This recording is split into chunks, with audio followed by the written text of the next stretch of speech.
thanks for coming today. We're looking forward to coming back home, playing on national television.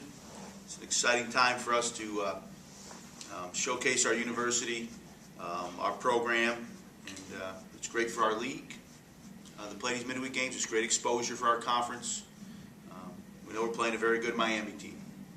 They've had an excellent season, and it's a program we have tremendous respect for, and we have great appreciation for how improved they were from last season to this season. It's the first midweek game in Infosys Stadium, Suma Field. That's an exciting thing for our campus. I know the university is going to come out in great support for us to support the Zips Day on our campus. We expect a lot of faculty and staff to come out, and we're looking forward to that. Our team's had an excellent, what I call mini-bye. We were able to heal up some bumps and bruises, get a little fresher, work some of our young guys, and then get a head start on Miami. Our practices have been spirited and crisp. I'm looking forward to watching us play Wednesday night in front of our great fans in Infosys Stadium. With that, I'll take questions. You said you knew Mike from before. Where did you first meet him? Michael and I first got to know each other when he recruited Houston for LSU, and I recruited Houston for Arizona.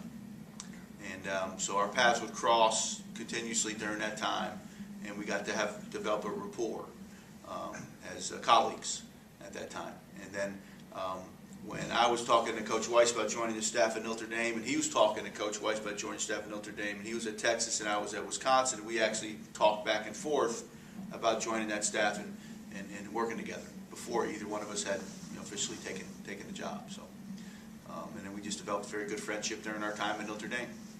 Did you start at the same time? We did. Oh, you did? Oh, Yeah, I didn't know that. we started right in January 2005. And so he was your was he always He was your offense coordinator for four of my 5 years, Oh, I my see. first 4 years. And then Michael got the Miami job. I remember when he got it, we were coaching at the Hawaii Bowl, and Michael interviewed for it, and then he got offered a job when we were in Hawaii. Okay. What makes him a good coach then? What have you seen? He's got a great rapport with the players, but he's a hard-nosed.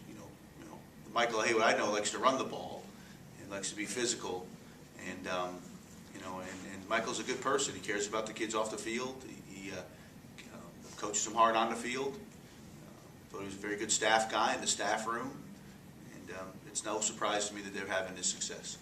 Now he said, I don't know if you heard him today on the teleconference, he 25 kids that left his program, whatever.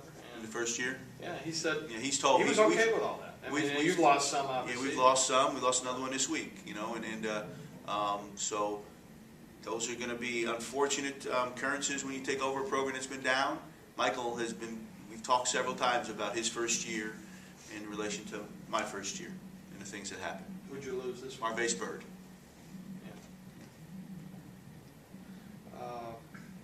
Just a little bit about Miami. I mean, the quarterback's got a hip injury, right? So, hip or ribs, I thought it was. Ribs, yeah, that's right. But he's very good. Yeah. He leads their team in total offense. He's completing, 65, 66% of his passes.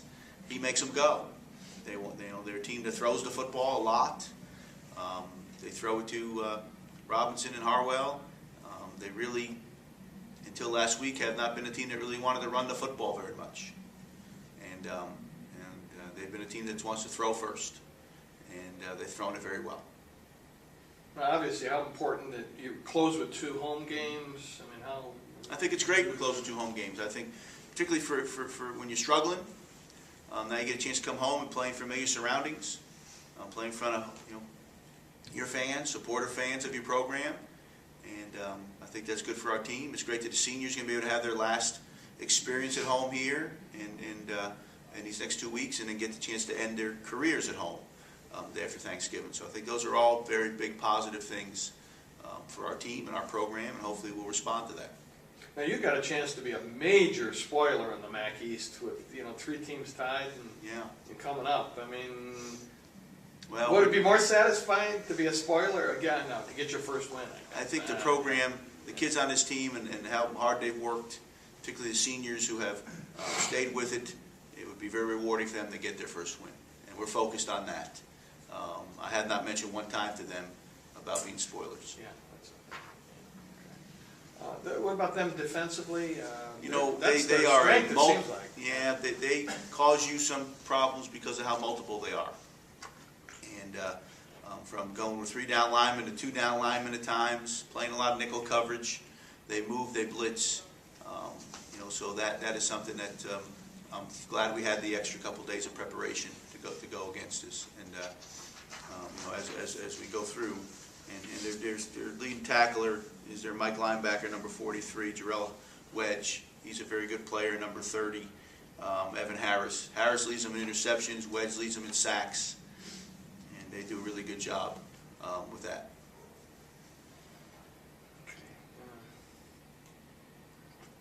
I mean, to talk a little bit about Ball State, I'm not sure. Well, just you know, refresh. what I was really proud of in the Ball State game is, you know, and if you watch us practice out here, you wouldn't think we haven't had much success this year. And we played like a team with a great passion and energy and enthusiasm for college football. Our fourth quarter of the Ball State game was probably our best quarter of football the entire season. I mean, we're down. We stop them on defense, get a couple 3-and-outs, we punt it down, we get them pinned, we use our timeouts, we get it back, we go on a 2-minute drive, we score, okay, they don't get anything back with 1:10 left, and then we go to overtime. And so I thought, you know, you're a team that's struggling. We battled back from down 16-7 and 23-16. And I thought our team showed a lot of character and a lot of perseverance in that game. And they just made literally one more play than we did, which in a game like that, that's what happens. And we're just still a team, obviously, right now that has very little margin for error. And when you make them, something happens here, something happens there, it doesn't go your way, you end up on the short side of the stick. But I was proud of our team, proud of how we fought, proud of the energy we brought. We just needed to make one more play. Now you said the NCAA rule on recruiting, so you could go out. You can go out on bye weeks. Is that well? What This year was the first time they passed a rule when you have a bye week, you could designate a 7-day period when you have a bye where you can put 10 coaches out. You can only do it one time. So if you have 2 byes, you can only designate one of those periods of time. So you get 42 days of which to go out on the road and recruit. Evaluation days in September, October, November combined. You get 42 opportunities. 1 coach is 1 opportunity. So on Thursday and Friday, we used 20 of those opportunities because we put 10 coaches out, myself included. Wow, everywhere. Okay. Everywhere. Yeah. Where did you? I mean, you can I was talk about where you went. I was in Ohio. Yeah. Okay. You can talk about. I was in Ohio. Okay. And both Thursday and Friday, but we had coaches in Ohio. We had coaches in Pennsylvania. We had coaches on the Eastern Seaboard, and we had coaches in Michigan. And so we branched out and covered a lot of ground. And as we kind of bring our recruiting board a little tighter right now, is what we're happening in the next 10 days. We'll tighten down our recruiting board some as we get ready to go. The next big thing will be to be able to go and make contacts with young men and their families the Sunday after Thanksgiving, the Sunday after we play Buffalo. That'll be the next big part of recruiting as we go through, when we'll be off campus. As the head coach, I only get to go one time to see a young man.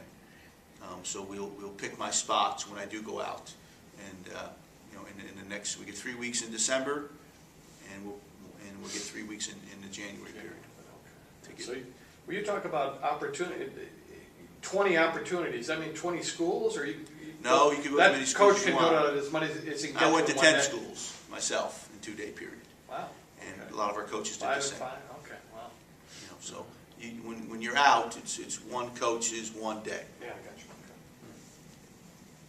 But we branched out. We got a hard-working recruiting staff, and our coaches did a good job in those days. And we used the other 22 days during the course of our season. On certain days, I much prefer to use them on away games at home, because instead of sitting on a bus, a coach could be out there, getting to some schools and doing some things, and then meeting up with the team. And that's kind of how we've approached it. Nothing else? All right. Okay. Thank you.